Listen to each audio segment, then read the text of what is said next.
Hey guys, what's up? It's Heather with the Moscow, and today I wanted to show you how I cut back my perennials. So I just made a video about how I deadhead my roses. Same thing with this. This is just how I do it. There's more than one way to skin a cat. No cats were harmed in the making of this video. But I just want to show you how I do it. And again, I'm of the thought process that gardening is like practicing medicine, practicing any kind of professional thing. You're always practicing. What works for one person may not work for another. So if you want to comment below on how you do these things so that people can get more ideas. So if this way doesn't work for them, they have another option. So basically what I do is go through here and just cut it back to, it's my garden dog Max. I just cut it back to where the foliage is. Just any of the splint blooms, I just take them off. I am of the thought process. You're cute, man. You're real cute. You're cute. Yes, you are. Yes, you are. I'm of the thought process that they're plants, they'll grow back. So if something is looking messy to me, unless it's something that I know I shouldn't trim, like something that blooms on old wood, I just go in here and cut it back. It will grow again. It'll be okay. That being said, that might be scary to some people. And this does have a lot of new growth on it. So anything like these new blooms, I'm not gonna take off, but all these old ones, I'm just gonna come in here and give those a little trimmy poo so we don't have old blooms. These don't look super messy when they're done blooming, so that's nice. These are Veronica. I'm pretty sure they're Purple Illusion Veronica. And I have really enjoyed them for this nice early summer color.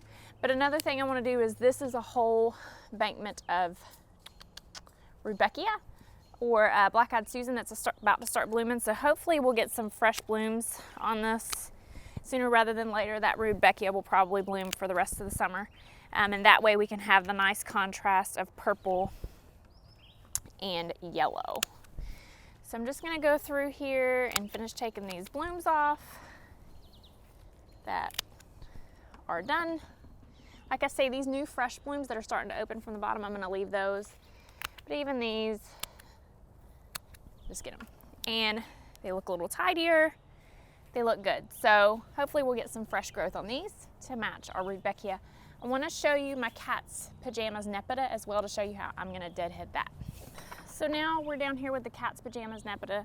And while it doesn't look terrible, most of this is bloomed out. So I'm just going to go through here, grab a handful, and give it a little trim up.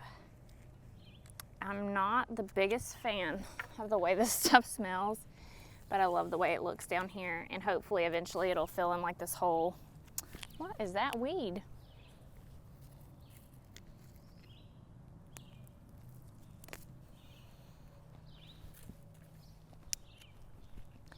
Hopefully it'll fill in kind of this whole area, this corner here. I do want to maintain having like a row of just, and I'm pretty ruthless with my plants. Again, the plants, man, their job is to grow. When you clip things back like this, it gives them a better opportunity to put on fresh growth, new growth, which looks really pretty, isn't all tired and worn out. So that's probably pretty good right there. Just grabbing, you know, the excess and cutting it back. Again, I mean, you don't want to take your plant to the ground in most cases. I mean, you can. It'll probably grow back. In fact, a really dumb thing that I did the other day, I was using my clippers. We get a lot of suckers in this area, and I just go and clip them out. No big deal when they get big enough to be a problem. And I was looking down. I had my hair in my face, and I completely clipped off, just completely clipped off my coneflower. So we'll see how well that grows back, because I certainly cut that sucker to the ground. Just dumb move that I made. So literally we're just taking back all of these spent blooms. And there's fresh growth on here, so just gonna give her a little trim up. Not being too particular with where we cut, just getting the spent blooms off. And again, the purpose of this is maybe it'll push some fresh growth, some new blooms for us. to be real meticulous. Just get all the old.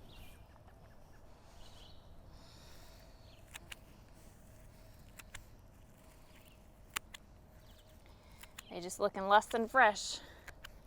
And when it's less than fresh, give her a trim.